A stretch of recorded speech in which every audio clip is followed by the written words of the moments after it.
Viewers, இன்றைக்கி வெங்காயம் புளிக்குழம்பு எப்படி வைக்கிறதுன்னு பார்க்கலாம். அதுக்கு தேவையானது சின்ன வெங்காயம், தக்காளி, பூண்டு, கொஞ்சம் சின்ன வெங்காயத்தை அரிஞ்சு வச்சுருக்கோம். சின்ன வெங்காயத்தை முழுசாக உரித்து ரெண்டாக கட் பண்ணி வச்சுருக்கோம்.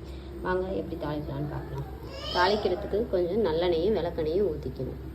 கொஞ்சமாக தாளிக்கிறதுக்கு கருவடம் வீட்டிலையே தயாரித்தது, கருவடம், ஜீரகம், வெந்தயம் சேர்த்து தாளிக்க போகிறோம்.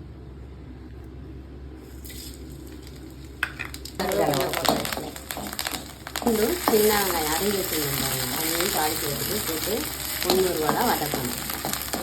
தக்காளியை போட்டு வதக்கணும். தக்காளி வதங்கிறதுக்கு கொஞ்சம் கல் உப்பு போட்டு வதக்கணும். தக்காளிக்கு வதங்கினதுமே சின்ன வெங்காயம் முழுசாக அரிஞ்சு வச்சுருக்க பாருங்கள், அதை எடுத்து சுற்றி நல்லா வதக்கணும். கொஞ்சமாக மஞ்சள் போட்டு சேர்த்தாச்சு. பெருங்காயத்தூள் கொஞ்சம் சேர்க்குறோம். ஏன்னா மஞ்சத்தூள், பெருங்காயத்தூள் போட்டதுக்கப்புறம் கொஞ்சம் மிளகாத்தூளும் மல்லித்தூளும் சேர்த்து வதக்கணும். இந்த எண்ணெயிலே வதக்கும் போது அந்த பச்சை வாசனையெல்லாம் போயிடும்.